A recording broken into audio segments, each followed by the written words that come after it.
Chapter 1570. Writ in water. Sonny did not really believe that the fairy tale Ankh had told him was literal. The magical well of wishes did not really exist, and neither did the remnant of the primal desire from which the gods had been born exist in the estuary. Cassie had told him herself, not everyone's wish would be fulfilled here. But his would, through some unknown process. Still, looking at the mysterious lake surrounding him, Sonny could not help but wonder if both of them had, perhaps, been wrong. Wouldn't it be nice for something that magical to exist? But of course, the dark and seemingly endless lake was not the well of wishes Ankh had told him about. Sonny realized it when faint lights ignited in its depths, and a nauseating feeling assaulted his senses. Argy, damn it! He staggered slightly, barely keeping himself from plunging into the cold water. Regaining his balance, Sonny stared at the distant lights. A strange expression appeared on his face. Don't tell me. They are deep beneath his feet. More runes shined, weaved from light. He could not read them, and felt dizzy from merely looking at them, but they were not the same harrowing runes that covered the walls of the tunnel. Instead, they were the second kind of runes that the spell refused to translate, the runes that had to do with the unknown, the progenitor of the demons. At least these writings did not threaten to corrupt his soul. Sonny studied the runes for a few moments, having no idea what they meant. However, strangely, he felt that he was on the cusp of grasping their meaning. It was as if the secrets described by the shining runes were just outside his reach. I wonder if Alethea got that far. And the Mad Prince, and all the previous versions of Sonny that had entered the estuary. Had any of them learned the secrets written by the demon of dread in the depths of a mystical lake? The lake that was hidden behind a tunnel full of corruption, almost as if guarded by it. Sonny took a deep breath, and then, following an impulse, summoned the sin of solace. Hideous truth, enchantment description. The more the wielder's sanity is shattered, the more powerful this blade becomes. It bestows revelations of madness on those who give in to its will.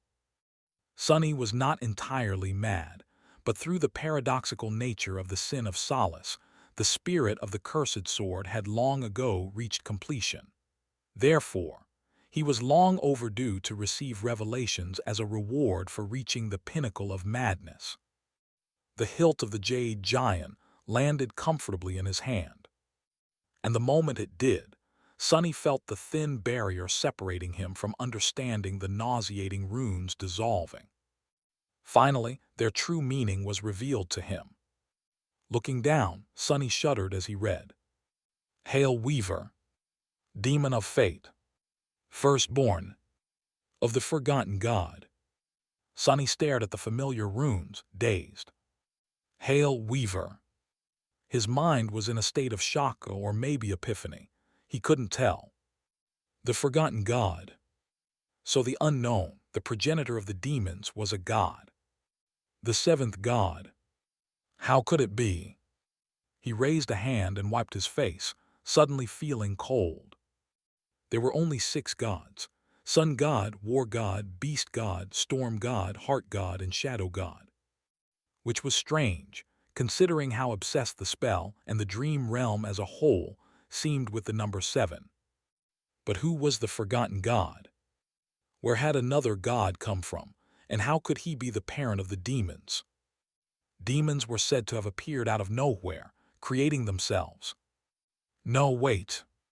If there was a 7th god, which was rather unbelievable, considering that Sonny had never seen him, it, mentioned anywhere, then why would the spell refuse to translate his name? And why did Sonny feel dizzy and nauseated when encountering the few, exceedingly rare mentions of him, written in the strange runes? And why was the name of Weaver written in the runes at the heart of the tomb of Ariel? Sonny hesitated for a while, then walked further, heading for the next set of runes shining underwater some distance away. Forgotten god, forgotten god. A 7th god existed, huh? That was very strange. Soon he reached the next set of shining runes. They read, Hail Hope, Demon of Desire, Daughter of the Forgotten God. He frowned a little, then continued walking. Soon he walked over the runes mentioning all 7 of the demons. Demon of Fate, Demon of Desire, Demon of Oblivion, Demon of Dread, Demon of Imagination, Demon of Repose, and the Demon of Choice, as well as Destiny. It seemed that even Ariel had forgotten to mention the name of the Demon of Oblivion. Or perhaps he had, but Sunny had already forgotten reading it. In any case, all 7 demons were called the children of the Forgotten God. It was at that moment that a startling realization ignited in Sunny's mind, making him sway a little. Desire, dread, repose, imagination, oblivion, destiny, fate. The 7th god, the Forgotten God, was the progenitor of the 7 demons. In hindsight, it was all so obvious. Wouldn't it make him Dream God?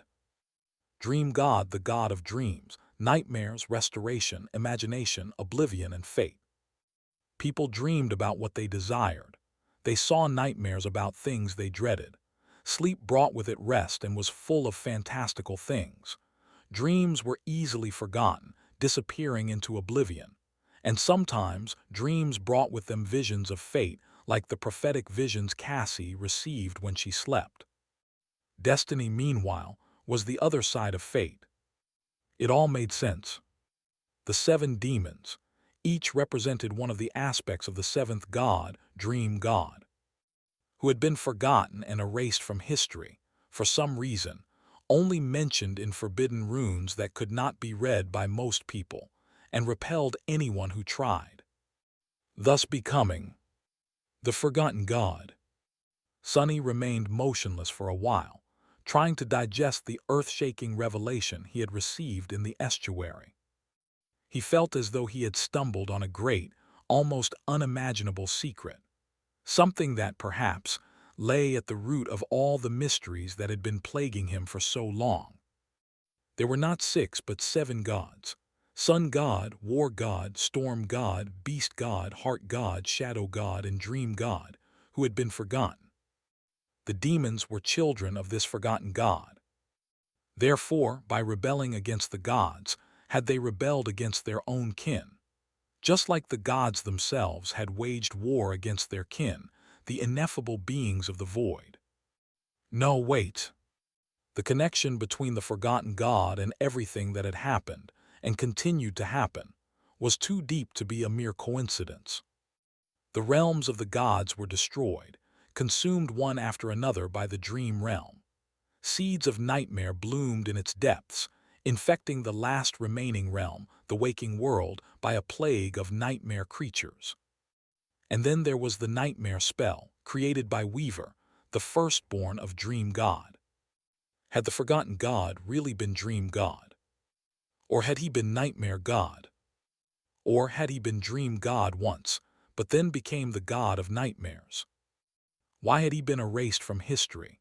Why did the runes describing his title, and not even his real title, but simply referring to him as the Forgotten God, possess a repelling force to them? It was almost as if merely mentioning him was forbidden, on a level close to a universal law. Wait, if a mere mention of the Forgotten God was forbidden, was that why Weaver's lineage was described as forbidden as well? Come to think of it, Sunny had never heard about any of the demons having offspring. Had they been forbidden from propagating because of their connection to the erased deity? His head was spinning. There's something to it, I am certain. The Forgotten God, the dream realm, and the nightmare spell. There was an obvious connection between them, a through line that neatly tied it all together. An answer to most of the questions that Sunny had asked himself countless times, but was never able to solve. The next set of runes shone in the distance, luring him to walk further. Maybe that answer lies right ahead. Taking a deep breath, Sunny walked across the surface of the hidden lake. Soon he reached the source of light. However, to his surprise, it was not a string of runes instead, it was an image. A familiar image, too. Surrounded by a field of terrifying darkness, a mass of golden flame was burning, illuminating the void with its radiance. It was the start of the myth of creation, the scene where desire was born in the everlasting void, bringing with it direction. Why is this here? Sunny frowned, then walked forward, soon reaching the next source of light. Again, a familiar image was in front of him, or rather beneath him. This one, however, was a bit different from what he had seen in the drowned temple of fallen grace. On the mural of the drowned temple, there were 6 radiant figures surrounding the reduced mass of flames, with vague shapes of the void creatures hidden in the darkness. But here in the waters of the dark lake, there were 7. And looking at the 7th figure made Sunny feel dizzy and nauseous. It seemed that not only mentioning the forgotten god was forbidden, but depicting him as well. Sunny walked further. The next several scenes painted in the water were largely the same. They depicted the 7 gods fighting against the void beings, albeit in a more artistic and mysterious manner. However, the final scene of the war was very different from how it had been drawn on the mural in the drowning temple. There, the void beings had been shown beaten and diminished, surrounded by the 6 proud and victorious gods. Here in the estuary, though, the scene was entirely not the same. The void beings were just as giant and terrifying as ever, and the 7 gods were depicted in a desperate fight against them, both sides seemingly on the verge of being destroyed. The next scene was different as well. In the temple, it showed the 6 gods confidently enveloping the void, and the harrowing creatures dwelling in it, in a net made from the remnants of the golden flame. Here, though, the scene was largely the same, with one important distinction. One of the 7 radiant figures was hopelessly caught among the terrifying shapes of the void creatures, unable to retreat. Nevertheless, the net of flames still enveloped the void, creating a cage around it, and sealing the radiant figure in that cage with the beings of the void. Sunny shivered, a terrible understanding dawning on him. He walked to the next scene and saw it. Just before the net closed, forever sealing the void, the radiant figure of the 7th god tore 7 pieces of itself and sent them flying away. The radiant sparks, much brighter than the remnant sparks of the golden flame that would later become humans, escaped the cage just before it closed. The final image was very similar to the one depicted in the drowned temple. It showed the familiar picture of forests, plains, river, and a vast sky, the world as Sunny knew it. Humans were depicted in that image as well, wandering the landscape as tiny dots. There were 7 vague, but much more prominent figures among them, though, standing under the blue sky, confused and lost. The demons. Sunny trembled. This is not the myth of creation. Indeed, the story drawn in the depths of the mystical lake was not the myth of creation. Instead, it was the story of how the demons were born, of how the gods sealed the void, abandoning one of their own, and how that 7th god tore 7 pieces of his soul to let a part of him escape the cage, thus becoming the progenitor of the demons, who were mysterious creatures that were rumored to have appeared from nowhere, possessing a power not quite equal but similar to that of the gods. As it turned out, the demons had not appeared out of nowhere, nor had they created themselves. Instead, they were born from the 7 pieces of a god whose very existence had been erased from the world, concealed, and forbidden from being mentioned. The 7th god. The forgotten god, who had been dream god once. So it was not that the origin of the demons was unknown. It was just that their very existence was forbidden, and since no one was allowed to remember the forgotten god, it seemed as if they had appeared from nowhere. Sunny shivered and then looked ahead. There, the last cluster of light was burning under the surface of the dark lake. He walked forward, his legs numb. Soon he reached the light and looked down, seeing runes once again. Taking slow steps, he studied them. The message left behind by Ariel, the demon of dread, read, "Here is the truth I leave behind, that reveals the lie of the gods. The forgotten one slumbers in the void, eternal, ever-changing, dreaming of escape. The gods who were flawless learned shame and were flawless no more.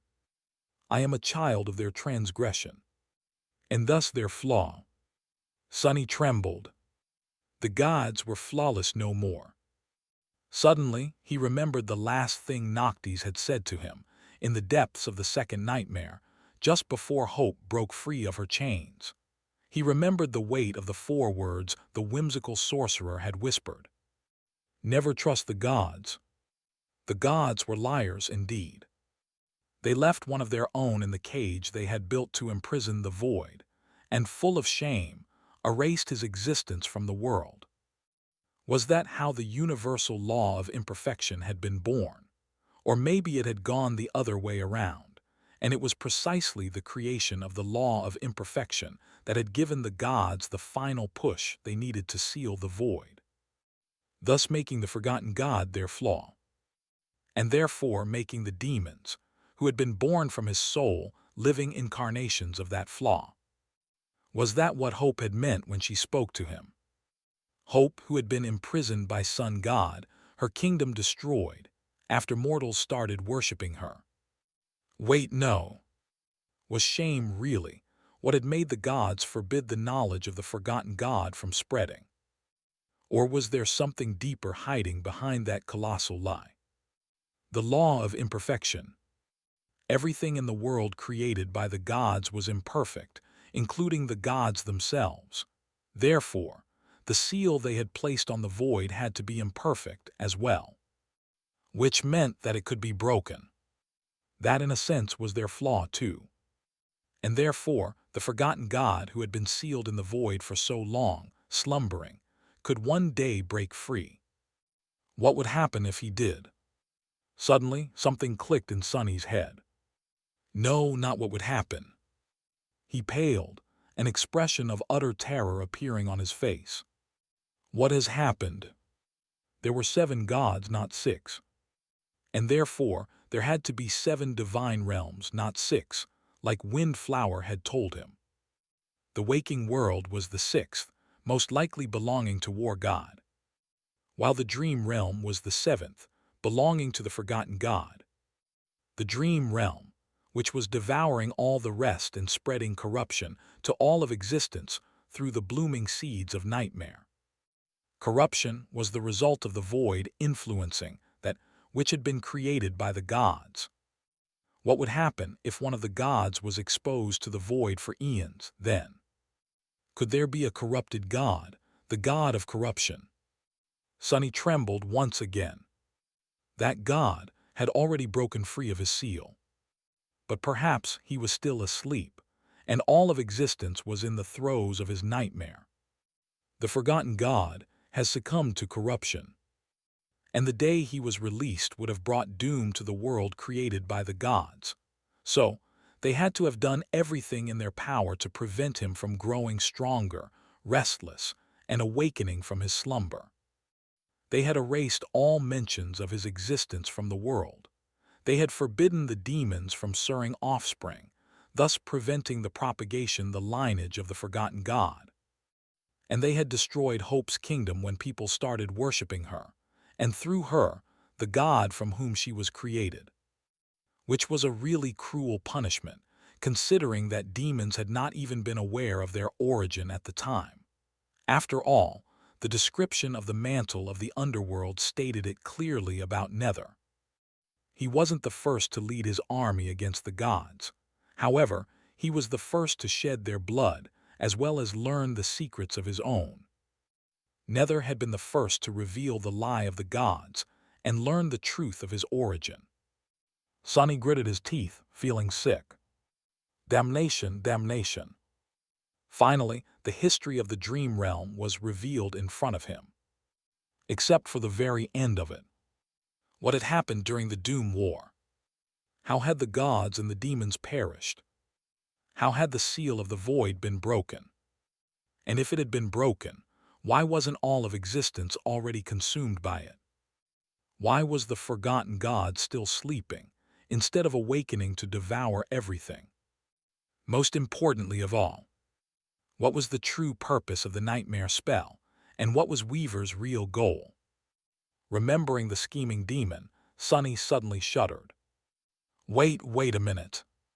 The demons had been forbidden from propagating, and yet the demon of fate still secretly created a lineage, the forbidden lineage, which Sunny had inherited. Since the blood of Weaver was flowing through his veins, did it mean that he had actually inherited the lineage of the forgotten god? What the hell does that mean? Sunny raised his hands and clutched at his hair. He was a bit overwhelmed. After finally solving countless mysteries about the past of the world, despite that very knowledge having been forbidden from being learned by a divine law, he was left with one final set of questions. But these questions were perhaps the most important, because they directly influenced the present and, therefore, the future. His future, as well as that of everyone he knew. Arg. Sunny would have loved to spend an eternity contemplating the many harrowing revelations he had received, but he wasn't sure that he could endure it at the moment. Most importantly, he didn't have time. His freedom was here, somewhere, in the estuary of the great river, hidden at the very heart of it, where the most burdensome truth Ariel wanted to be free of should have been buried. Sunny had to reach it before Nephi's burned the first seeker to ash. Therefore, gritting his teeth, he tried to calm his frenzied mind and hurriedly walked forward. Lying gods, forgotten gods, corrupted gods, I'll deal with all of this later. The forgotten god dreamed of being free. Well, Sunny dreamed of being free as well. And his wish was almost within his grasp. So he was going to make sure that he didn't fail to grasp it, at all costs. Sunny turned away from the chilling testament that Ariel had left behind in the silent waters of the still lake and continued forward. There were a million thoughts in his mind. The magnitude of the revelation he had received dwarfed almost everything Sunny knew. The very reason for the cold reality he was born into now had an explanation. The future, too, had become much clearer, and it was a frightening future as well. The gods were dead, but not all of them. The seventh god was still alive, slumbering in the cradle of the void. All of existence was already infected by the horrors of his nightmare, and once the Forgotten One awakened, even that ailing world would come to an end. And yet, Sunny had no desire to ponder these truths right now. The matters of corrupted gods and dying worlds were far away. The dreadful future they promised was far away, too, although perhaps not as far as he would have hoped for. In any case, none of it held any meaning as long as he was bound. As long as he wasn't free. Free to live his life the way he wished to live it, as well as free to try and change the predestined outcome. Even if the end promised by the truth of Ariel truly came before Sunny died peacefully of old age, even if he failed to change anything in the end. There was really only one thing sadder than living as a slave. It was dying as one. So Sunny wished to gain freedom even more desperately now. And unlike the dreadful truth, his freedom was near. The guiding light was still shining, pointing across the dark waters. Sunny followed that light through the darkness. As he walked across the still lake, subtle ripples spread from where he stepped. His reflection walked alongside him, and a few steps back, the sin of Solace followed, staring at Sunny with hateful eyes. Why is he being so quiet? There was something strange happening to the sword wraith. He seemed different, somehow, ever since they had entered the estuary. Sunny had long grown accustomed to the company of the loathsome apparition, but now he was growing wary of its presence. Not the least because he knew now what harrowing knowledge the sin of Solace was harboring, prevented from sharing it only by the seal placed on him by the estuary key.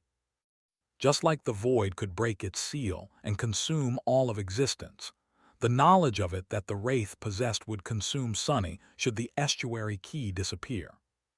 The thought was chilling. It's a good thing I never tried to transfer the key of the estuary to someone, I guess. Sunny continued to walk across the dark lake, losing all sense of time, or rather, what little of it he had left.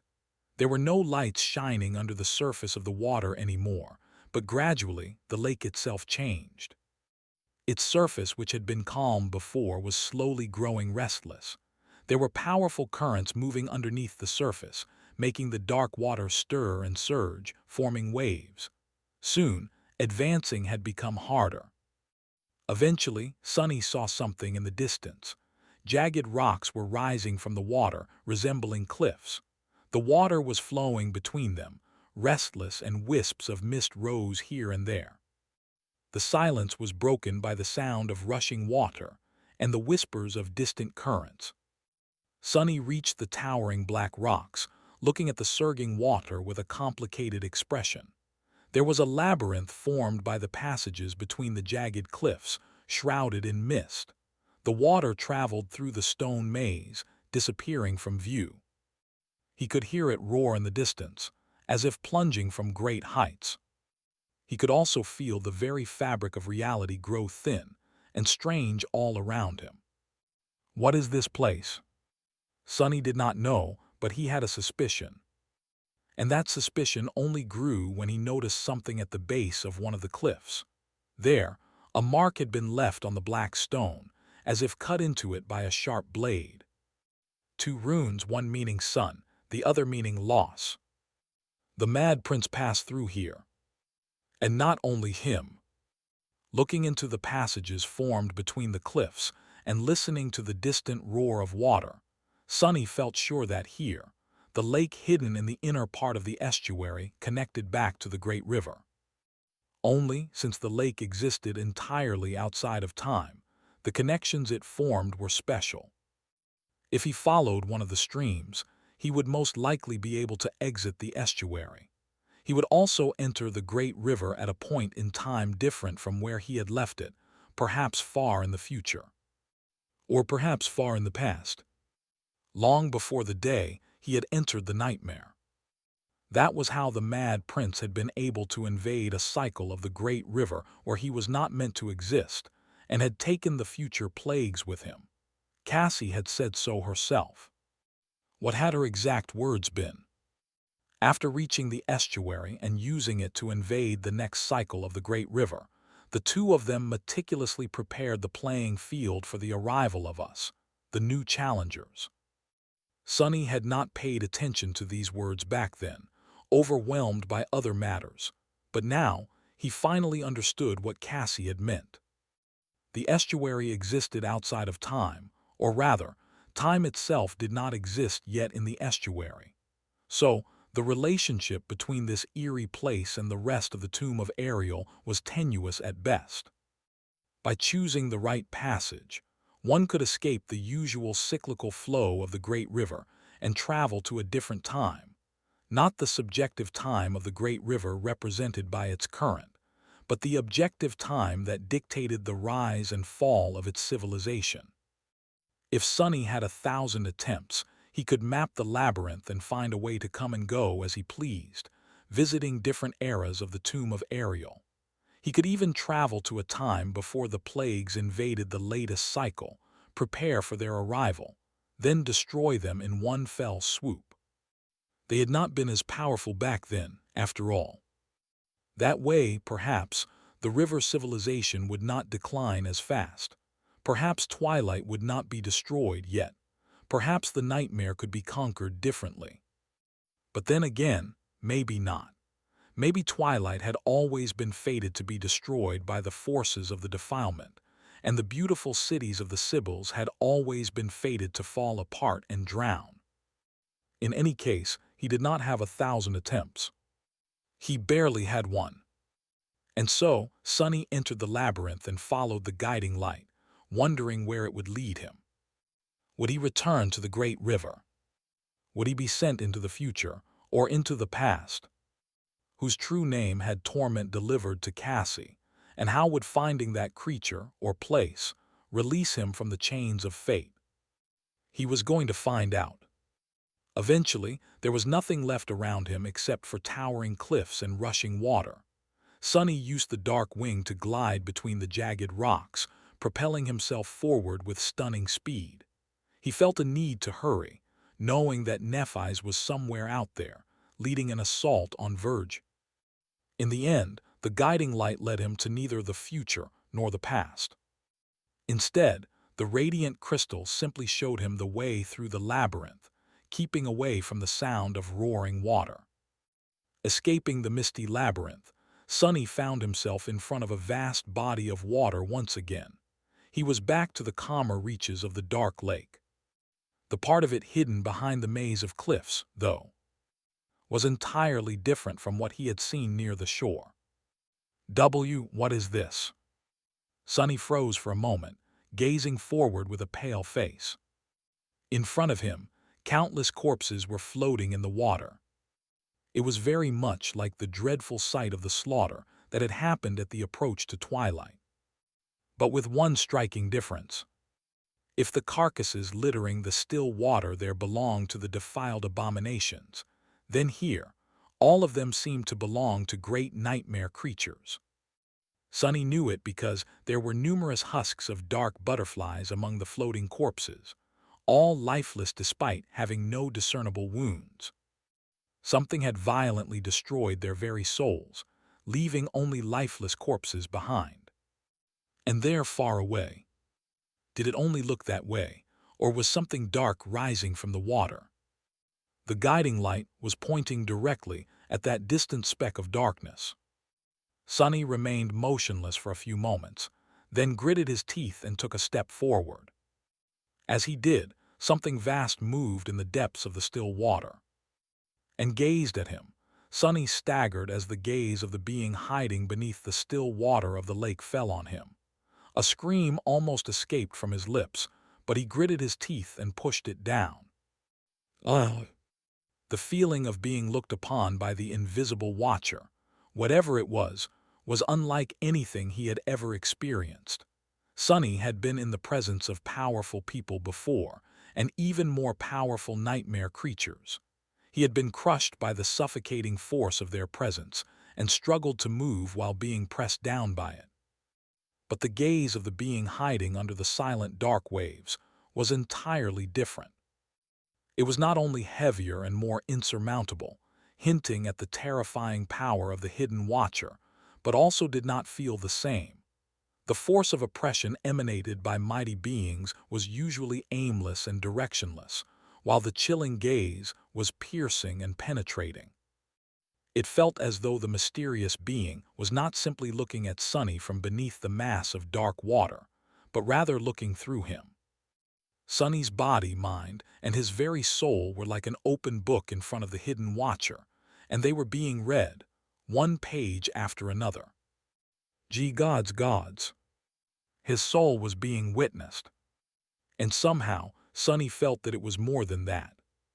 His soul was being judged. Paled, he slowly looked around, seeing the floating corpses of the great nightmare creatures in a new light. Had all these harrowing abominations failed to pass the judgment? Just what was this place?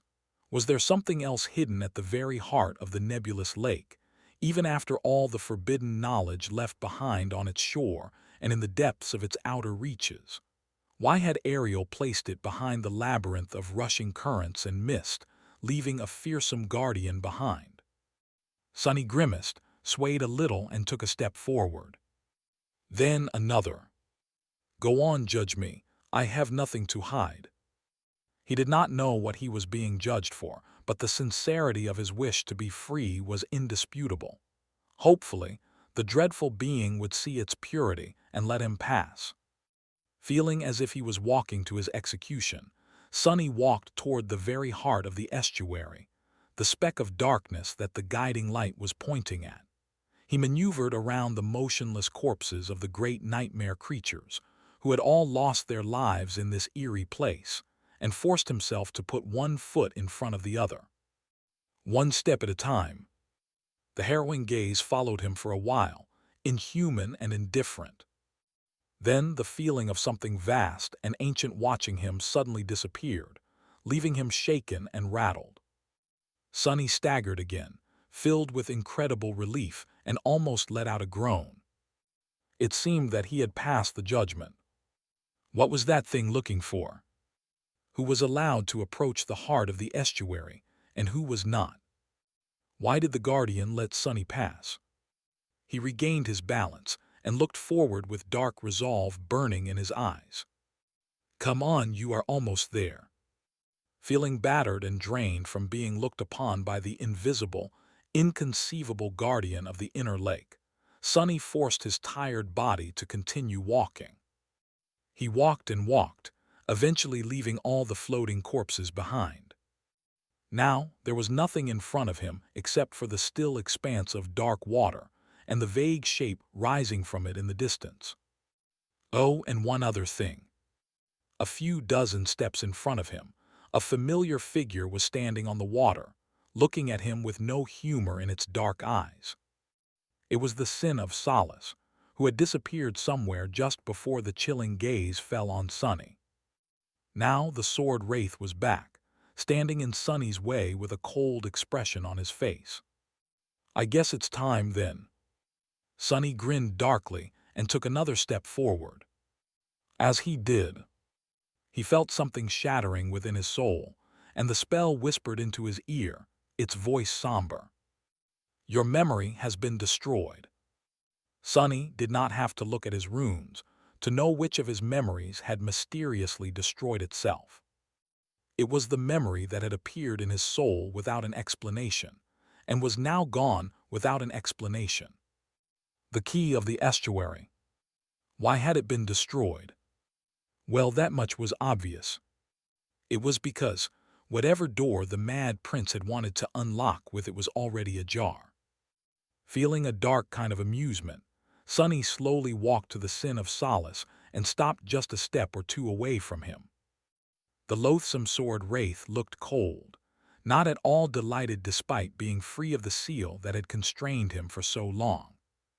However, somehow, he also looked much more sinister than before. The apparition stared at Sonny with a bit of contempt, a bit of resentment, and a bit of pity. Here we are, you fool. Really, how could you not expect that outcome? Sonny met his gaze and sighed. How could he have not expected this to happen? Of course he had. The actions of the Mad Prince had always been bizarre and almost impossible to understand. The depths of the schemes the vile madman had woven were nothing short of unfathomable, destroying countless lives and reshaping the entire nightmare to his will. Sonny had long guessed what drove the Mad Prince. It was his desire to redeem the sin of killing Nephis and bring her back to life. That said, who was to say that his previous self only had one goal? Who was to say that he had been willing to simply cease to exist, thus preventing himself from enjoying the fruits of his labor? After all, if there was one thing Sonny knew about himself, it was that he was a cockroach. He was very hard to kill, and even if something did manage to kill him, he had a strange track record of somehow finding a way to come back to life. So why would the Mad Prince be any different? Of course, there was a bit of contradiction between what the two of them wanted. It was because, in order for the Mad Prince to come back to life, Sonny had to disappear. He had to become a vessel to the memories of the vile madman and lose his sanity to corruption. Taking a deep breath, Sonny stared at the Sin of Solace silently. So, which one of them would get to exist? Which one of them would manage to outscheme the other? Sonny had an inkling that the Mad Prince had not been willing to quietly disappear for a while now. However, it had always been just that, a suspicion, substantiated by nothing except for his knowledge of himself. Sonny wouldn't have wanted to cease to exist, so why would his defiled version be any different? The Mad Prince had wished to be free, and in the process of fulfilling that wish, he caused Neph's death. His soul was consumed by the defilement, but not entirely so. A small sliver of his humanity remained due to the sin of Solace, who preserved it to torment his host better. And so, the vile madman came to regret pursuing his wish. He schemed and conspired to bring Nephi's back to life and create such a cycle of the great river where the nightmare could be conquered by the cohort. He turned his friends into the plagues and then betrayed them, arranging for each to be slaughtered. But was that all that the mad prince had wanted? Apparently no. Sonny was a greedy person, and his past self had to have been too. Therefore, there were at least two more things the mad prince had schemed to achieve. The first one was more or less obvious. He had not only wished to bring Nephi's back to life, but to be with her as well. Staring at the sin of Solace, Sonny shook his head in disgust. That crazy bastard. Did he really think that Neph would accept a horrid, corrupted maniac like him? Well, it was in the name. Despite all his devious cunning, at the end of the day, the mad prince was exactly that, entirely and utterly mad. Sonny had no doubt that the lunatic imagined countless ways to bend the future to his will in that perverse head of his. The sin of Solace, meanwhile, smiled darkly. "Oh, I see that you are starting to understand. I am sorry to say this, though it's already too late for you." Sonny simply stared at him without saying anything. Indeed, he was starting to understand how the mad prince had planned to return, and why was it only happening now? There was a second thing he must have wanted to achieve after all. And that thing was to reach the heart of the estuary. Sonny could not have come to that conclusion before, but after witnessing the inner sanctum of the hidden lake and experiencing the chilling gaze of its guardian, he realized something. There was indeed one last secret hidden at the very heart of the estuary, perhaps the most terrible and the most precious of them all, and Ariel had arranged for that secret to be protected above all else. Only those who passed the judgment of the guardian of the lake had the right to learn that secret. That judgment appeared to be a very simple one. Why had the great nightmare creatures that found their way into the estuary been slain, while Sonny was allowed to pass? It was because their souls were corrupted, while his was not. Corruption was not allowed to come near the heart of the estuary, as if Ariel had not wanted for whatever was hidden there to be sullied by its vile touch. And therefore, the mad prince had not been able to witness the final secret either. As the sin of Solace looked at him mockingly, Sonny smiled. Of course it was so obvious. How could the mad prince, a corrupted titan, infiltrate the heart of the estuary if no corrupted creature could? The answer was oblivion. He had to forget the knowledge of the void that planted the seeds of corruption into his soul at the start of each cycle, pass the judgment of the lake guardian, and then regain his memories again. So the mad prince had created the key of the estuary, a memory meant to get him to the innermost sanctum of the estuary intact, a memory that placed a seal on the sin of Solace, thus preventing the sword wraith from sharing the knowledge of the void and the memories of all previous cycles with Sonny. Only for that seal to be broken once it served its purpose and got Sonny past the lake guardian, thus bringing the mad prince back in all his unholy glory. The sin of Solace chuckled. "Ah, don't look so dejected. Whatever anger you feel, I feel more of it. Being stuck with you is already bad enough, you worm. Being stuck with the other guy, gods, I've endured that for too long already." He sighed. But well, what's done is done. There is no way to escape the inevitable now. Sonny glared at him and outstretched a hand, summoning the jade giant into existence.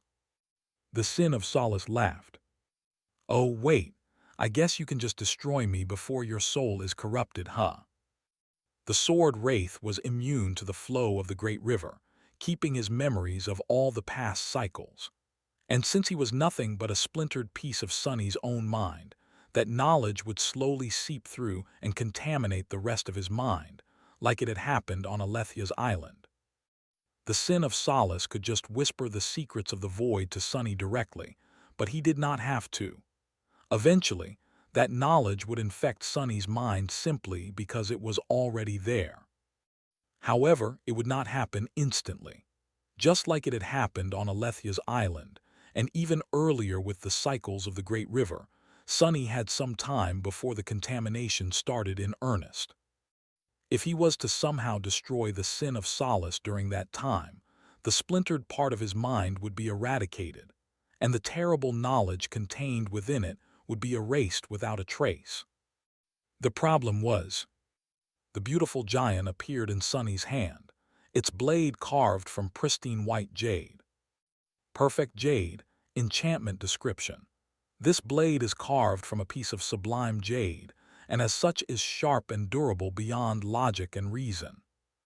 The sin of solace was a transcendent memory with an enchantment that drastically enhanced its durability, while Sunny was merely an ascended. Was he even strong enough to break it? And if he did break it, would the wraith born from it truly disappear? Sunny had to destroy the sin of solace before the seeds of corruption were planted into his soul. If he managed to destroy the wraith before that happened, the scheme the Mad Prince had concocted to come back to life would be thwarted, and Sunny would get to continue existing. If he failed, the Mad Prince would return, consuming him in the process. That vile bastard! The sword wraith laughed as he watched him. My, oh my, you're not going to do something terrible to me, are you? Sunny glanced at him darkly, then at the beautiful giant in his hand. Placing the guiding light on the water, he wrapped all 6 of his shadows around him and grabbed the jade blade, using all his inhuman strength in an attempt to break it against his knee. The sin of solace was not only incredibly resilient, but also incredibly sharp. Despite the marble shell, Sunny could not get a good hold of it without losing his fingers, and even if he could, his strength seemed insufficient to shatter the cursed sword. Even though his muscles felt like they were on the verge of tearing, the giant only bent, but did not break. As soon as Sunny released it, the blade sprung back to its initial, perfectly straight form. Maybe I should try to escape back under the gaze of the lake guardian. But no, that would only end in his demise. The sin of solace was a part of him, and now that the estuary key had been destroyed, the guardian would obliterate them both. The wraith chuckled, observing his efforts with disdain. Pathetic. Sunny abandoned his attempts to break the jade blade and straightened. Then he smiled. So what if he wasn't strong enough to break the damned sword? That whole performance was just to satiate his curiosity anyway. Before the sword wraith could say anything else, he released his shadows and tossed the beautiful giant away. A moment later, a hand rose from one of the shadows, catching the cursed sword. Saint stepped out of it, holding it with indifferent grace. As an ascended, Sunny might not have been strong enough to shatter the sin of solace. But luckily, he had a transcendent devil at hand, 2 of them, even. It would have been even easier to make Fiend eat the jade blade, but he was worried that the cursed thing would give the ravenous ogre indigestion. So, the job of destroying the sinister memory fell to Saint. As the 6 shadows wrapped themselves around the graceful knight, her ruby eyes blazed with crimson light. The wraith opened his eyes widely. Now wait a second. Not paying him any attention, or rather, incapable of perceiving him, Saint silently placed the flat of the jade blade against her greave, slowly raised her shield, and then struck the cursed sword with its rim. A gust of hurricane wind spread from the point of impact, and the surface of the lake rippled. The sin of solace cracked, then exploded into shards of beautiful white jade, which dissipated into a whirlwind of white sparks. Those sparks were then absorbed into Saint's stone-like body. Sunny heard the spell whispering into his ear, saying the same words for the second time in the last few minutes. Your memory has been destroyed. A slight grimace appeared on his face. Losing memories never felt good. There was the grimace on the face of the sword wraith, too. Argaya. The apparition convulsed, screaming and hunched over. For a few moments there was silence. And then the silence was broken by the sound of mocking laughter. Oh, it seems that breaking the sword did nothing. I am perfectly fine, who would have known? The Sin of Solace straightened and stared at Sonny with a disdainful grin. Fool, did you really think that it would work?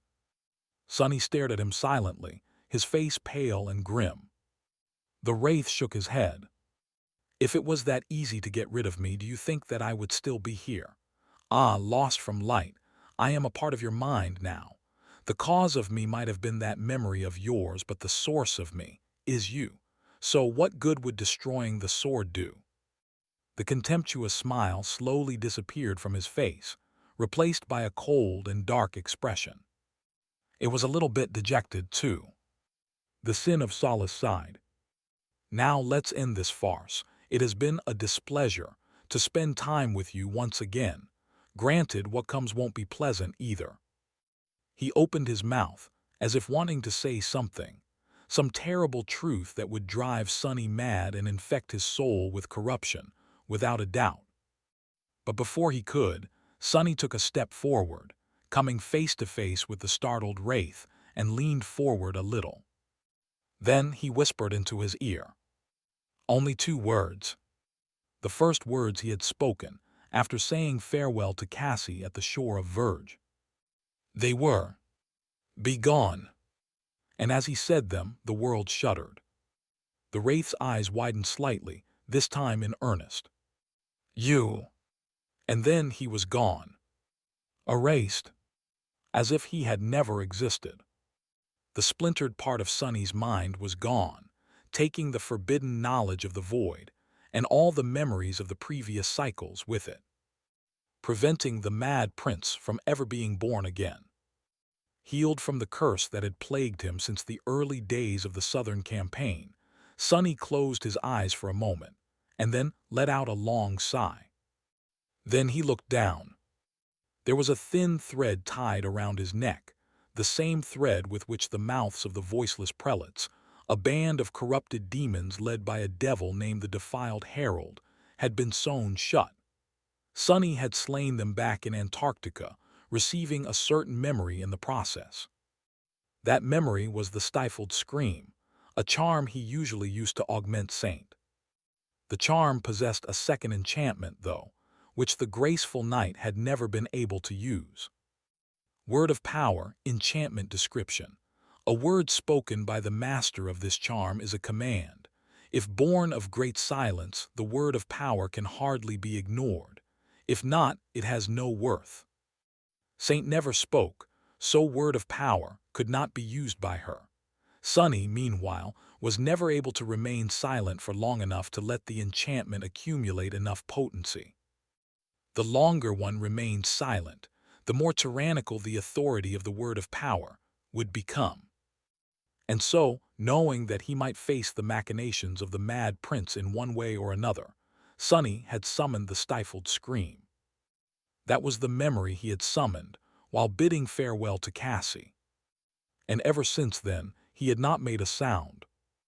The great river was a river of time, and so, by traversing it, Sonny had let the stifled scream accumulate a lot of power, but much more than that, he entered the estuary while wearing it. Time did not exist in the estuary, which meant that there was no difference between a single moment and an eternity here. How dreadful would a silence that had lasted for an eternity be? Dreadful enough to obliterate the Sin of Solace, it seemed, and powerful enough to save Sonny's life. Not having to maintain silence anymore, he took a deep breath and then cursed quietly. Damnation, you go to hell, me. The mad prince was gone. This time forever. Which meant that Sonny had joined the exclusive club that Jet, Kai, and Cassie were already members of. He had vanquished an evil version of himself. It also meant that the path to the heart of the estuary was completely free. Picking up the guiding light, Sonny dismissed Saint and headed for the vague shape rising above the dark waters of the nebulous lake. The final secret of the tomb of Ariel awaited there, limping across the dark expanse of still water, illuminated gently by the pure radiance of the guiding light. Sonny stared at his battered reflection. A dark grin twisted his lips into a crooked line. Look at us, nearing the finish line and not anywhere near dropping dead. The situation was quite unfamiliar. Usually, Sonny would have been at the very doorstep of death, or even past its threshold with 1 foot by now. But he was strangely in one piece. Sure, he had been mauled and mangled by plenty of dreadful nightmare creatures on the way to the estuary. However, his state was nowhere near as rough as the norm in such moments. Had he been lucky, or had his tenacity finally reached such an unreasonable level that it was simply too hard for anything to truly bring him down without outright killing him? Well, in any case, I'm not complaining. Let's finish this then. His reflection did not answer, leaving Sonny in tranquil silence. He was momentarily unnerved by the lack of a mocking retort, but then remembered that the sin of solace was gone. His mind was free of the voice that had haunted it for so long with maddening whispers. It felt very strange, sort of peaceful. Now that the curse that had plagued him was gone, Sonny realized that he had been under constant pressure without even noticing it. His mental resistance had prevented the insidious whispers from truly driving him mad, but the act of resisting the loss of sanity itself had been putting a burden on his mind. That burden was no more, filling him with a sense of levity. However, he was also exhausted, drained, and deeply shaken by the secrets he had learned. It was a strange mixture of emotions. One step at a time, Sonny continued walking toward the vague shape rising from the water in the distance. As he did, he wondered about himself and the Mad Prince, about all the versions of himself and the Mad Prince that had reached the estuary in the previous cycles. How was it that Sonny, the current him, was the only one who had made it that far? I guess it's simple, really. It was already indescribably hard to find the entrance to the estuary within the source. Beyond that, though, to get to the heart of the estuary, one had to possess 3 things. The first one was a soul that was free of corruption, made possible by the estuary key. That requirement itself demanded that he succumb to the defilement, invaded another cycle of the great river, and spent centuries accumulating power and knowledge. However, it was also the easiest of the 3. The second requirement was the ability to pass the stone maze that served as the border of the inner lake without falling back into the cycles of the great river. Sonny did it without much trouble, but that was only because of the guiding light and the true name that Torment had delivered to Cassie. How many cycles had it taken for the dew of conspiring plagues to learn that true name? He did not know. What he did know, however, was that the story of this nightmare was the story of the gradual accumulation of knowledge. The more cycles the Mad Prince in Torment had survived, the better they had been able to prepare for the last one. The third requirement was, perhaps, the most dire one, and depended entirely on that accumulation. It was to have no desire to turn back and start a new cycle. Even now, Sonny could turn back, return to the stone maze, and dive back into the great river. However, he did not want to, and had no reason to, because the Mad Prince in Torment had already arranged for the nightmare to end perfectly, with every member of the cohort and Nephi's surviving its dreadful challenge. How many attempts had it taken before they learned to manipulate all the events of the cycle in their favor? Too many to count, perhaps. And it was for that reason that Sonny was not tempted to try anew, aiming for a better and less heartbreaking result. In short, Sonny made it that far because he was the inheritor and beneficiary of all the countless past versions of himself that had failed. It was somewhat poetic, then, that he could only reach the heart of the estuary by forgetting them all. And a little bit sad. Soon he could see the dark shape more clearly. As it revealed itself, A strange expression appeared on his face. Out there in front of him, a mountain of black rock rose from the still water of the hidden lake, rising into the darkness. Its rough slopes were almost vertical, and it had two peaks, one of them broken, one of them as sharp as a spear. Surrounded by water, the dark mountain looked lonely and forlorn in the empty expanse of the estuary. It also exerted a palpable pressure, making Sonny groan and shudder in dread. What the hell is this? Sonny lingered for a few moments, staring at the peak of the mountain and wondering if he would have to scale it. But then, he noticed a wide vertical crack at the base of the slope. It looked like an entrance. Taking a deep breath, Sonny smiled darkly and headed for that entrance. Passing its threshold, he plunged into the darkness dwelling inside the mountain and found himself in a long, winding tunnel. There was water rushing beneath his feet, flowing to somewhere deep inside, and the walls surrounding him were rough, untouched by any tool. Not creepy at all. Somehow, Sonny felt solemn. It was as though the mountain he had entered was a consecrated place, a place more holy than any temple he had ever visited, and therefore more divine. Perhaps he had only been able to enter it because of the flame of divinity burning in his soul. But at the same time, the sacral nature of the dark mountain felt strangely mournful. Frowning, Sonny gripped the guiding light and ventured deeper into the tunnel. He walked for a few moments, or maybe an eternity, before the walls of the tunnel widened, opening into a vast cave. And as soon as Sonny entered that cave, he suddenly turned blind. The radiance of the guiding light was swallowed by darkness, and he lost the ability to see through it. What rattled Sonny the most, though, was that it was not the true, elemental darkness that had robbed him of vision. Instead, he was still surrounded by deep shadows, which were like family to him. It was just that these shadows did not respond to him anymore, as if subjugated by some other, much more powerful and terrifying being. At least his shadow sense was still with him. Therefore, he sensed something vast moving in the darkness in front of him, behind him, all around him, slithering like the coils of a gargantuan serpent. Shivering, Sonny gripped the guiding light and lowered it slightly, ready to defend himself. It was then that a harrowing voice resounded from the darkness, enveloping him like a hiss of the lightless abyss. "Turn back!" Sonny gasped, feeling an almost overwhelming desire to kneel under the cold authority of that sinister voice. He swayed, leaning on the guiding light for support. A tortured groan escaped from his lips, but in the end, Sonny somehow managed to remain standing. "Damn it!" He muttered a stifled curse and gritted his teeth, staring blindly into the darkness. The shadows did not respond to his calls. Sonny felt strangely betrayed by their silence. The harrowing voice resounded again, making him shudder. "Leave." Sonny grimaced. Then he sighed and answered in a dark tone. "You can drop the theatrics, you know."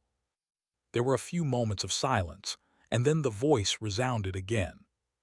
This time it did not sound like the hiss of the abyss itself. Instead, it was quite human, although still strangely coming from all directions.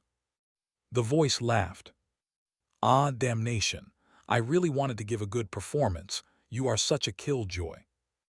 The darkness was suffused by the dying echoes of humorless laughter for a few moments, and then the voice added, its tone incredulous. "But then again, I can't really blame you. I vaguely remember this conversation after all. It's a bit weird to finally find myself on the other side of it." Sonny winced, a resentful expression appearing on his pale face. Curse it, of course this had to happen. Why the hell wouldn't it? He had already dealt with a past version of himself. The Mad Prince was no more. Now, however, there was the future version of himself as well. The voice, Sonny's own voice, spoke placidly from the darkness. "When did you figure it out?" Sonny remained silent for a while, still blind. His expression was somber, and there was an irritated twist to his lips. When did I figure it out? He grimaced. Just now, really. Which was rather embarrassing. Sonny hesitated for a moment, then shrugged. Well, can you blame me? Sure, I should have known much sooner, but there were so many things happening all at once, so it took me some time to put the dots together. He raised the guiding light and put it on his shoulder, still unable to see the radiance of the sacred staff. I mean, it is rather obvious in hindsight. Cassie was sent into the body of Dusk of fallen grace. Jet and Effie were sent into the bodies of 2 river nomads.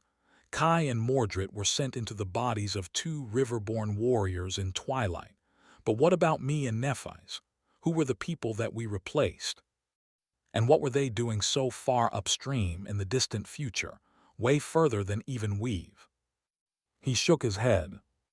I really should have understood it when we found the chain breaker.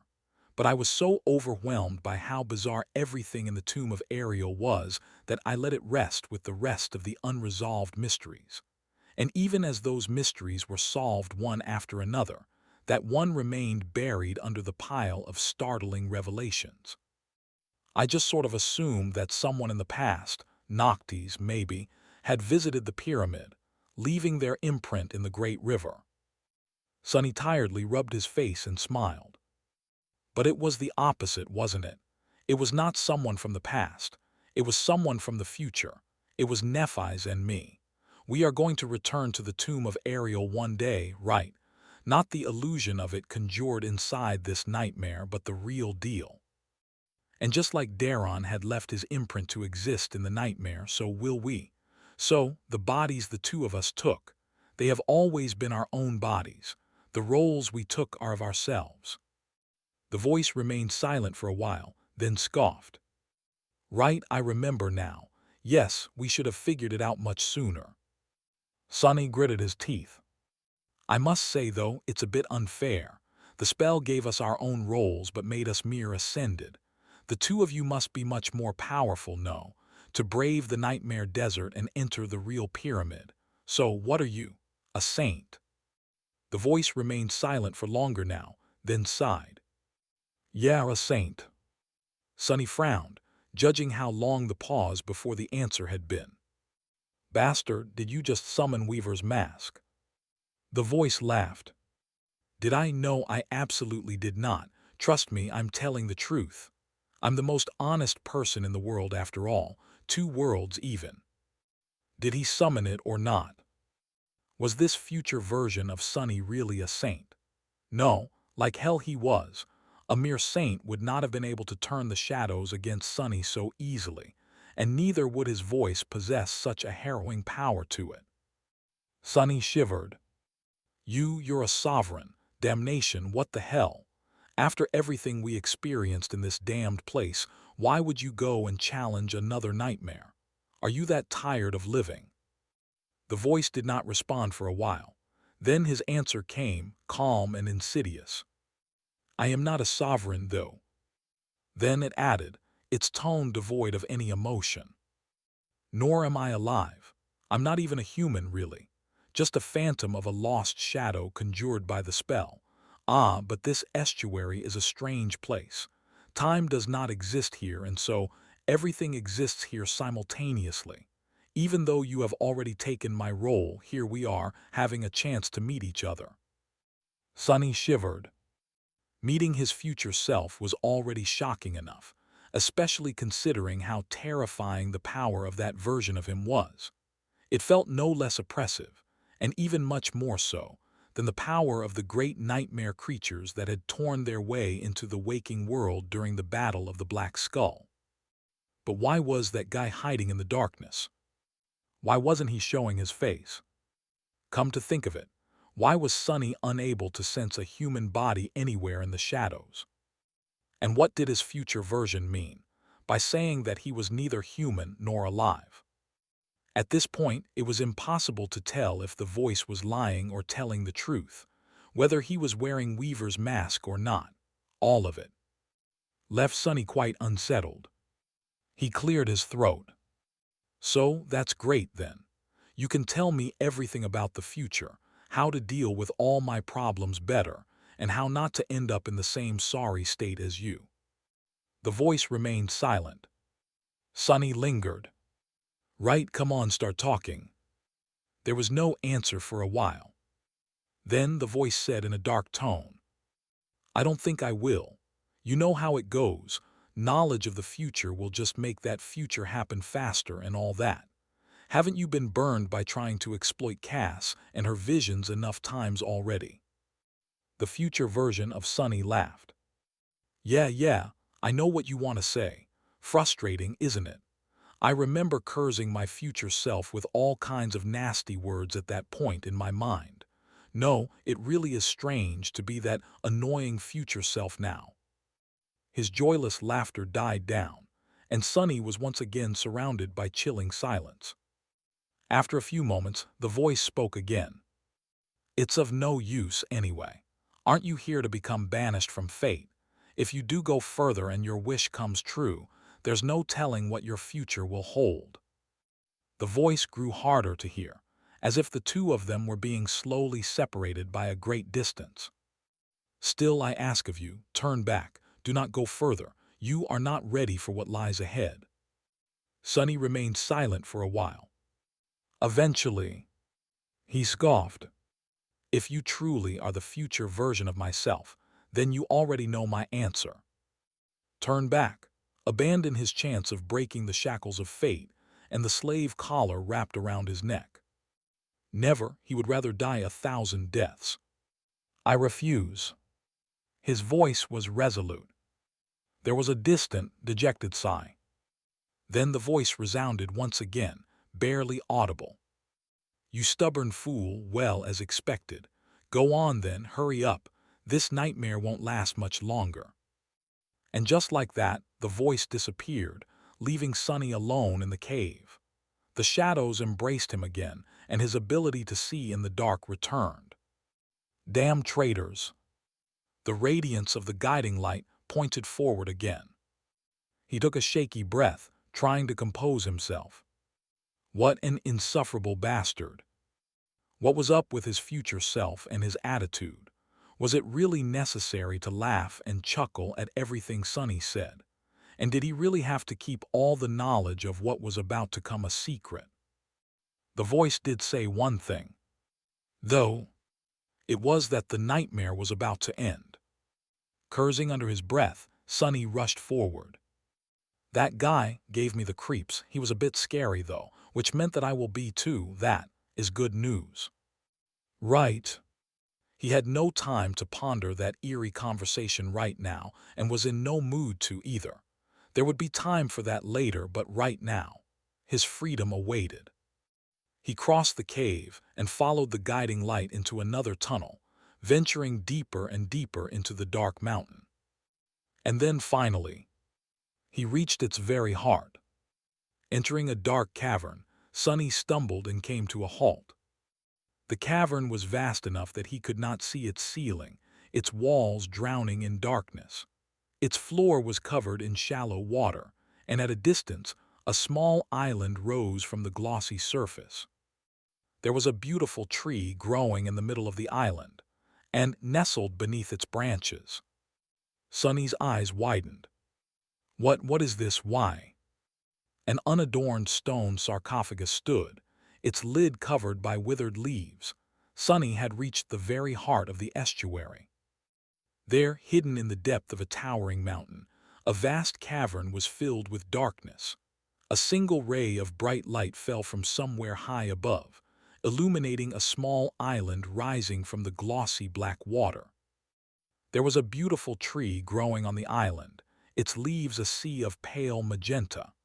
As the branches of the tree swayed slightly under the wind, the leaves fell down on the surface of the water, making its reflection ripple. And in the shadow of those branches, a simple stone sarcophagus stood, its lid covered by withered leaves. It made for a vivid and breathtaking sight. The heart of the estuary was peaceful, like an island of safety and tranquility in a world full of nothing but dread. And yet, it was also poignant and mournful. As soon as Sonny entered the cavern, he felt a strange melancholy fill his heart, as though an echo of a great sorrow that had been experienced here by someone sometime still resided in this sacred and silent sanctuary. He shifted slightly. Why is there a grave here? The Great Black Pyramid was called the Tomb of Ariel, but it was not the place where the demon of dread had been buried. Instead, it was a place he had built to bury unbearable truths. So, it was not really a tomb. Or was it? Sonny stared at the unadorned sarcophagus, struck silent by the overwhelming sorrow that remained here even now, thousands of years after the demons and the gods were no more. He knew that the tomb of Ariel was not a burial place for someone because of the words the demon of dread had shared with Weaver. Ariel had said so himself. What he had buried here were the hideous truths he did not wish to remember. But that was the thing. If Ariel did not remember what he had buried in this tomb of his, then didn't it mean that his words could not be trusted? Who was to say that he had not buried someone precious here, and then chose to forget about his sorrow? Suddenly, Sonny remembered the description of the mirror of truth, Weaver's strange words. I have not known that you've built a tomb, nor have I ever seen it. How would I know to admire it? I just happened to be here by chance. Now that I've seen it, my heart is untouched. I feel nothing. You wanted to be free of the truth, so you didn't deserve it. Why did it feel that although Ariel had forgotten his sorrow, Weaver remembered? Had the demon of fate really happened to visit the nightmare desert and stumble upon the Great Pyramid by chance? And if it was not a coincidence, then who was buried here, at the heart of Ariel's tomb? Forlorn and forgotten. Looking at the sarcophagus that rested under the branches of the beautiful tree, Sonny inhaled sharply. Oblivion, the answer is oblivion. The tomb of Ariel was where the demon of oblivion had been buried by her brother. Somehow, he was sure of it. Wasn't it sad, even for her death to be forgotten? Wait, no, that doesn't make any sense. Suddenly, Sonny was confused. How could oblivion have been dead? 6 demons had risen in rebellion against the heavens, while the 7th, Weaver, refused. Because of that, the demon of fate had been despised and hunted both by the 6 demons and the 6 gods. If oblivion had been dead all along, then how could there have been 6 demons participating in the war and pursuing Weaver? Something fundamentally did not make sense about all this. And yet, Sonny could not shake off the feeling of certainty about who it was that had been buried in the heart of the tomb of Ariel. It was the demon of oblivion. What does it mean? Taken aback and awestruck, he winced and closed his eyes for a moment. More importantly, what did it mean for him? Cassie had said that he would gain freedom from fate if he reached the very heart of the estuary. Well, here he was, at its innermost sanctum. Even if there was a grave of a demon in front of him, how was it supposed to break the chains of fate that bound him? Sonny hesitated for a while, feeling a sense of solemn awe at the sight of the peaceful grave. Then, he took a deep breath and took a step forward. If he had any doubt that an unimaginable being was buried here, it disappeared as Sonny crossed the still expanse of dark water and approached the small island. The closer he got, the more sacred the silent cavern seemed, and the more pressure he felt. Even in death, the being resting in the stone sarcophagus emanated enough of it to crush a mundane person and make their soul collapse. Sonny, meanwhile, was able to reach the island and step onto its soil, albeit with difficulty. As the withered leaves rustled under his feet, he walked to the sarcophagus and stopped in front of it, looking at the weathered surface of the stone lid. Then, following an impulse, he raised a hand and cleaned it from fallen leaves. There were no runes on the sarcophagus, no carvings, nothing to indicate who was buried inside, as no mark left to remember them by. It was nestled between the roots of the ancient tree as if they were growing through it, or from it. Taking a deep breath, Sonny fell silent and listened to his intuition. What was he supposed to do here? His intuition was telling him to look up. He did just that, and noticed that one of the branches of the tree was hanging low, pulled down by the weight of a beautiful golden fruit. The fruit glistened as it basked in the light falling from the ceiling of the cavern. Sonny hesitated for a few moments, then raised a hand and easily plucked the fruit off the branch. His mind was in turmoil. Am I really doing this? There was no answer, but he had already made it so far. Letting out a sigh, Sonny brought the fruit to his mouth and sunk his teeth into its succulent flesh. It was the sweetest thing he had ever tasted. Without wasting any time, Sonny satisfied his hunger and quenched his thirst by consuming the mystical fruit. He did not know what to expect exactly, but felt that it would be like the fruits of the sacred tree growing on the deck of the chain breaker, which contained soul essence within them. Granted, it could also be like fruits of the soul devourer, which contained soul fragments, as well as enthralled those consuming them with an insidious hex. However, nothing of the sort happened. After finishing the divine fruit, Sonny received neither essence nor fragments. He was not enthralled either. Instead, there was a strange feeling in the depths of his soul. A chillingly familiar feeling. Sonny's eyes widened. Don't tell me. In the next moment, he let out a terrible shriek and fell on the lid of the sarcophagus. Gods, oh gods! The pain was exquisite. It was inconceivable. It was the kind of pain that could kill a person, or at least make them pass out in an instant. Sadly, the latter did not happen because the pain was not physical. Instead, its source was Sonny's soul, which was being altered and transformed. Not in a way it had been changed every time a new core was formed, but rather in a way his blood and bones had been altered in the past. Alorg. Sonny hit the lid of the sarcophagus with enough force to split his skin and fell to the ground, the carpet of leaves softening his fall. What the hell? How is this possible? He knew what was happening to him. However, he had no idea why it was happening, and how eating the golden fruit from the tree growing above the grave of oblivion had caused it. In any case, Sonny had no choice but to endure. He wasn't shy about screaming and howling in pain, though, especially because there was no one here to witness his sorry state. Damn it all. After an eternity, this time, quite a literal one, considering that time did not exist in the estuary, Sonny found himself laying on the ground, staring blindly at the beautiful crown of the mystical tree. His body felt weak, and his face was wet with tears. And curses. That one was definitely going into the collection of the most horrendous agonies he had experienced. What place? Probably not the first, which was still held by activating the Where is my eye enchantment of Weaver's mask, but it was a confident second. Sonny groaned and then shakily rose to his feet. Then he took inventory of his soul. It felt different somehow, and much more potent. Already knowing what he would see, Sonny summoned the runes. It can't be, can it? But it could. There, in the shimmering field of runes, a new string appeared in the list of his attributes. Pale as a ghost, Sonny read. Attributes faded, flame of divinity, master of shadows, blood weave, bone weave, marble shell. And at the very end, a new one. A soul weave. He sucked in air, stunned. How the hell?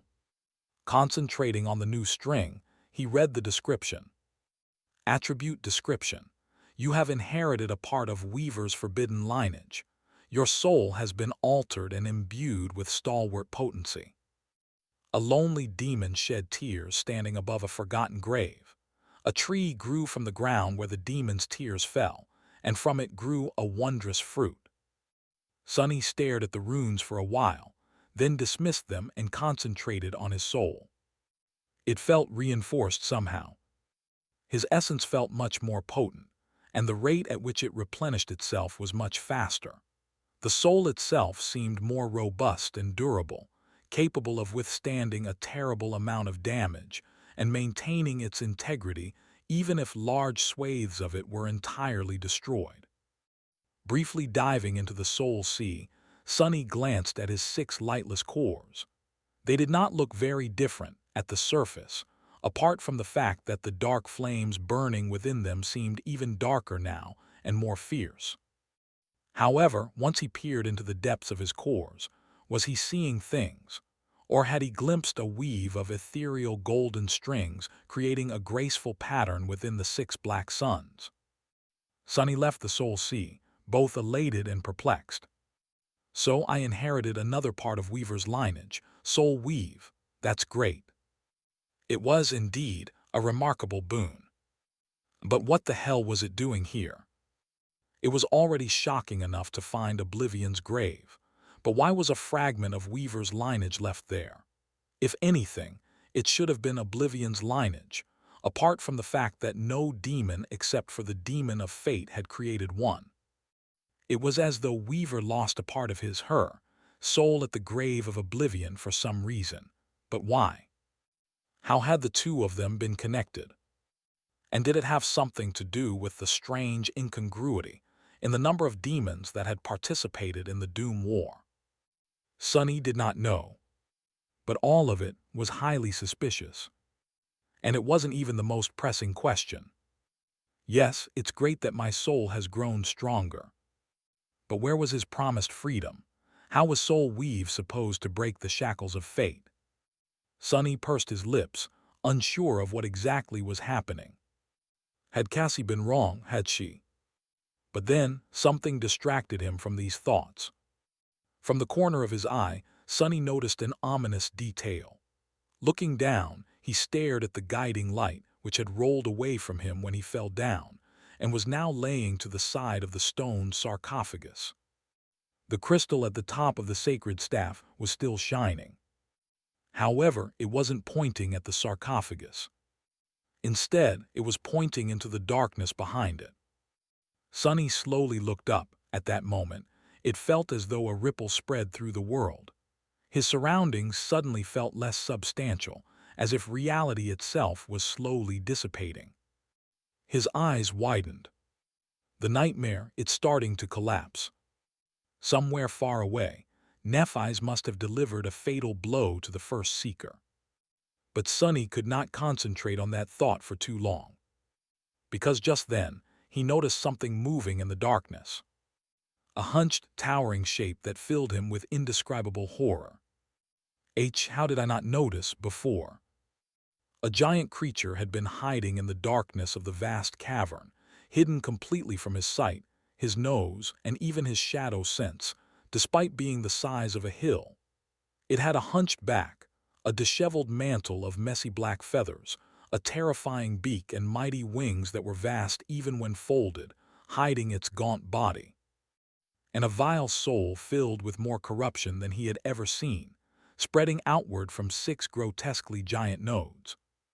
A accursed terror. Horrified, Sonny took an involuntary step back. And just as he did, a pair of round, utterly insane eyes pierced him with a demented look. A terrible pressure crashed into him, making it hard to breathe. The cursed terror that had been hiding behind Oblivion's grave was a giant, mad, and unmistakably vile bird. Damnation. Sonny took a step back, but at the moment the vile bird lunged forward, its demented eyes igniting with avarice and greed. Before he could even react, he was drowned by its loathsome shadow. And then its talons plunged into his chest. Sonny gasped. However, the talons did not rip his flesh apart. Instead, they dove much deeper, finding their way into his very soul. If he had time to enter the soul sea at that moment, he would have seen the shapeless form of the vile thieving bird's spawn being snatched by the crooked talons. And yet they did not stop there. Passing through Sonny's soul, the talons dug even deeper, into the depths of his being he had not even known existed. And there they grabbed onto something else.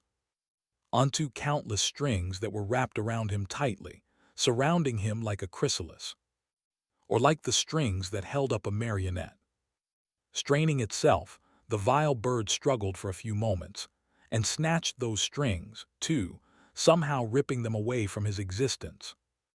Sonny opened his mouth, trying to scream, but no sound came out of his mouth. There was another sound, though. The voice of the spell, whispering into his ear as the nightmare collapsed around him. Your nightmare is. It never finished speaking. Instead, the familiar voice broke and abruptly grew quiet, leaving him in utter lonely and terrifying silence. What the hell is happening? And then everything disappeared. The heart of the estuary was gone. The beautiful tree and the sarcophagus resting beneath its branches were gone, too. The harrowing bird plunging its talons into his chest was nowhere to be seen. Sonny found himself in utter darkness. And then he was expelled from that darkness. The nightmare was over. The illusory world that spell had conjured had collapsed, expelling the surviving challengers. They were supposed to find themselves in the empty void between dream and reality, where countless stars shimmered in the darkness, forming a vast and inconceivable pattern. There, the spell was supposed to appraise their performance and let them go through the process of rising to a new rank in peace. However, that was not what happened to Sonny. He had no time to comprehend the consequences of having his very existence pierced by the talons of the cursed terror when the nightmare collapsed, sending him into a world of darkness. There was no appraisal and no pattern of stars shimmering in the void. Instead, still reeling from the inconceivable and frightening turn of events, he was thrown out of the void, entering another, much smaller but similarly dark space.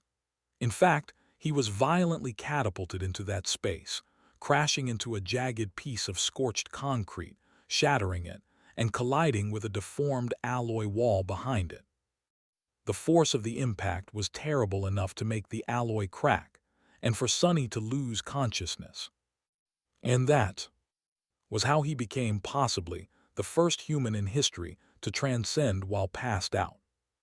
The six shadows gathered around his reforged body, perplexed and dumbfounded. After a while, one of them sighed, and then shook its head in utter dejection. The first thing Sonny felt was pain. Not the terrible kind of pain he was sadly used to experiencing from time to time, but a more mundane pain. He was laying on a rough surface, something sharp biting into his back through the fabric of Anank's mantle. The air was full of dust, the world was silent. He was cold. Groaning, he opened his eyes and sat up, feeling strangely refreshed and revitalized. Looking down, he saw jagged pieces of concrete littering the floor. No wonder he had been uncomfortable. He stretched his hand, wishing to sweep a few of them away. However, he must have misjudged his strength, because the concrete pieces simply turned to dust from his irritated swipe. More than that. The floor cracked under his palm, and the world shook, more dust spilling from somewhere above. Come to think of it, where the hell was he? Sonny shielded his eyes from the dust and looked around, trying to assess his surroundings. It was rather strange. At first, he thought that he had found himself in a small cave. It was a few meters in diameter, the ceiling just tall enough for him to stand up. There did not seem to be an entrance to the cave, and therefore no exit. But after a few moments of contemplation, Sonny realized that the dusty pocket of space he had come to his senses in was not a natural cave. It looked more like the result of a cave-in. The walls and the ceiling were a chaotic mess of cracked concrete and torn alloy, as if some building had collapsed on itself, forming a few pockets of empty space in the compressed ruin. Wait, alloy. As Sonny's eyes widened slightly, he concentrated on the details of his surroundings. Alloy and concrete, pieces of broken machinery, a torn piece of a sign written in human language. His heart was beating wildly. I am back in the waking world. Indeed, he was. The nightmare had ended while the horrid bird was tearing his soul with its talons, and the spell must have sent him back. Not to the nightmare desert, but instead back to the point in the waking world where his tether had been placed, which was supposed to be Valor's stronghold in one of the siege capitals of East Antarctica. Sonny observed the scene of devastation around him for a while, his expression somber. Has the siege capital been destroyed? If so, it would explain why he was in a random pocket of empty space inside a ruin, instead of his quarters in the comfortably furnished stronghold of a great clan. Then he was distracted by the feeling of cold air brushing against his chest. Looking down at himself, Sonny blinked a couple of times. What the hell, why am I naked? He was still covered by the nebulous folds of Anank's mantle, but the shroud of graceless dusk was gone. Here and there, his pale skin was revealed, covered in dust. Frowning, Sonny summoned the shroud of dusk. However, nothing happened. What? Sonny called upon his memory again, and yet there was no response. It was as if it did not exist anymore. Do I not have enough essence to summon even a single memory? Sonny turned his attention to his soul, planning to assess how much essence he had left.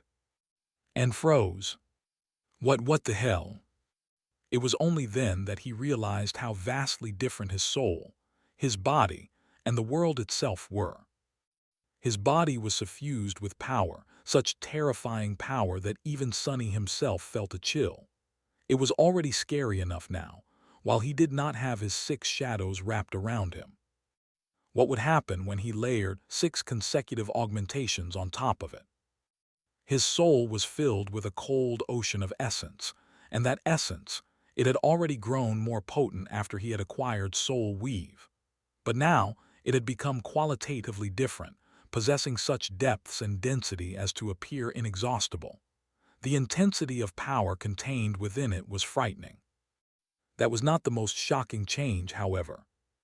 The most shocking change was that he could vaguely feel a different kind of energy all around him, cool and flowing, that was similar, but also different from the essence he was familiar with. That ambient essence seemed to belong to the world itself, or rather, to the shadows that surrounded him. And since he was currently in total darkness, it was everywhere. What really amazed him, though, was that the spirit essence flowed freely through him, wisps of it replenishing the missing shadow essence in his 6 cores. It was as if he was able to replenish his reserves of essence by borrowing the power of the world itself, as long as he was in his element. A stronger body, a qualitative change of essence, and an entirely new relationship between myself and the world. Sonny flinched. Wait, have I transcended? I must have. His voice sounded hoarse in the utter silence. Of course he should have. He had conquered a 3rd nightmare after all. Was he a saint now? Sonny remained motionless for a few moments, then feverishly summoned the runes. But just like the Shroud of Dusk, the runes did not appear. There was no response at all. The spell was silent. Sonny was paralyzed for a few moments. He tried to summon the runes several more times, but there was no result. The spell did not respond to him, as though he was not one of its carriers at all. A part of him that had long become integral was simply gone. The shock Sonny experienced at that moment was hard to describe. After a while, he tried to calm his wildly beating heart and think things through. Calm down, calm down. This is not the first time something like that happened. He had been cut off from the spell once before, in the Red Colosseum. Back then, it was the result of Solving's zealots using Hope's own sorcery to prevent the sacrificial slaves from escaping. But there was no enchanted collar around his neck right now, and he was in the waking world, not inside an ancient theater built by a demon. More than that, the absence of the spell felt much more profound this time somehow. In fact, as he concentrated on himself, he realized that he felt rather strange. Something else felt absent from the world. The world was subtly unfamiliar. Trying not to panic, Sonny slowly assessed his abilities. His shadow sense was still with him. So were the other facets inherent to his aspect. His abilities, his attributes, those of them the existence of which he could prove without the runes at least, and his aspect legacy did not disappear. His flaw was also present. He had learned that by trying to tell a lie aloud, despite the fact that it hurt like hell. His 6 shadows were observing his actions with varying reactions, all present. Saint, Fiend, and Nightmare could also be summoned. However, he could not summon the runes. Neither could he dive into his soul sea to take a look at his memories. And the memories, most of them were gone. After trying to summon every memory in his soul arsenal, Sonny realized that only a few of them remained. They were Silver Bell, Puppeteer's Shroud, Extraordinary Rock, Endless Spring, Weaver's Mask, Covetous Coffer, Shadow Lantern, Shadow Chair, Overpriced Saddle, Weaver's Needle, and Anank's Mantle. The Midnight Shard, Dark Wing, Moonlight Shard, Autumn Leaf, Cruel Sight, Heavenly Burden, Memory of Fire, Memory of Ice, Strike of Thunder, Morgan's Warbow, Bone Singer, Dying Wish, Bitter Cusp, Stifled Scream, Essence Pearl, Nimble Catch, Shroud of Graceless Dusk, and Crown of Twilight were gone. He felt a chill running down his spine. As a saint, he did not really need to protect himself from the elements with clothes, but it was still uncomfortable not to wear anything underneath his cloak. Sonny manifested the marble mantle and grabbed his head. He quickly realized the pattern in which some of his memories remained, while others seemed to have been destroyed. The memories he could still summon were those that had been either personally created or modified by him, as well as his 2 divine memories, Weaver's Mask and Shadow Lantern. The rest of them were gone, which brought him almost physical pain. My memories. Sonny almost spat blood. The pain of losing most of his soul arsenal, the precious memories he had spent years gathering, hurt almost as much as receiving soul we've had. Sonny felt as if he had received a terrible blow. After he had some time to come to terms with the unforgiving reality, he leaned on the cracked alloy wall and stared into the darkness with an empty gaze. After a while, Sonny had to admit it. I am banished from the nightmare spell. The damned bird had done something to him, resulting in such an impossible thing happening, which meant, what? That he was free from the spell's tyranny. It also meant that every tool and assistance it provided to the awakened would not be accessible to him anymore. No more receiving memories and echoes from the slain enemies. No more runes that conveniently described and categorized the world. No more guidance and support in the perilous undertaking of walking the path of ascension, tyrannical as it might have been. No more nightmares, and no more shortcuts to higher ranks. The scale of this tectonic change was too vast to comprehend. His life, for better or worse, would be entirely different from now on. Sonny was sure that he would be discovering the consequences of not being a carrier of the nightmare spell for a long, long time. How the hell did the future me reach further than transcendence? And speaking about not being infected by the spell and transcendence.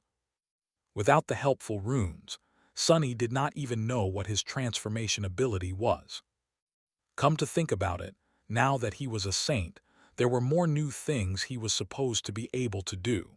Awakened traveled to the dream realm when they slept, while masters could do it at any time.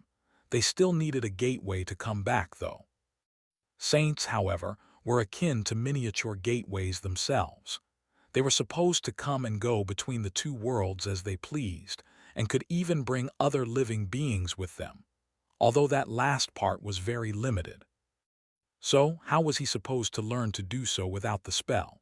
Although its help was subtle, it did help awakened learn their innate abilities by making them instinctual. Controlling essence, using memories, placing tethers in the waking world, and many other things. The subconscious knowledge of how to accomplish all these feats was placed in the heads of the awakened by the spell. Sunny did not have such a luxury anymore. I should still be able to sense how to use my transformation ability, at least. He looked around, evaluating the small pocket of dusty space. What would happen if his transcendent form was truly giant? Would he break through the debris or cause a collapse and bury himself? Most likely, it would simply not work if there was not enough space. He was still curious to try, though. Sunny looked at his 6 shadows and asked, "What do you think, should I?" Surrounding Sunny in a semicircle, they stared at him silently. Happy shrugged without confidence.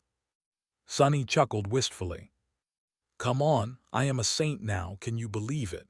After all the crap I went through to get to this point, it would be a shame not to try."